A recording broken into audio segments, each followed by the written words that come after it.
அன்பார்ந்த வாக்காளர் பெருமக்களே, எப்படி இருக்கீங்க? நம்ம எல்லாரும் ஆசையை எதிர்பார்த்து காத்துக்கிட்டு இருந்த அந்த எலெக்ஷன் வந்துருச்சு.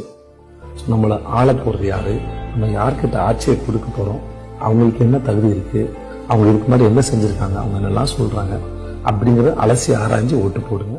ஓட்டு போடுற அன்னைக்கு தெளிவா சிந்திச்சு செயல்பட்டு உங்களுக்கு சரின்னு போடுறவங்களுக்கு இந்த விரல்ல மை வைக்க இடம் கொடுங்க. மறந்து விடாதீங்க. ஏதோ ஒரு ஹைல உணர்ச்சி வசப்பட்டு யோசிக்காம வாக்களிச்சிட்டீங்கன்னா இது ரெடிமேட் சட்டை இல்ல. பிடிக்கலன்னா உடனே எக்ஸ்சேஞ்ச் பண்ணிக்கிறதுக்கு.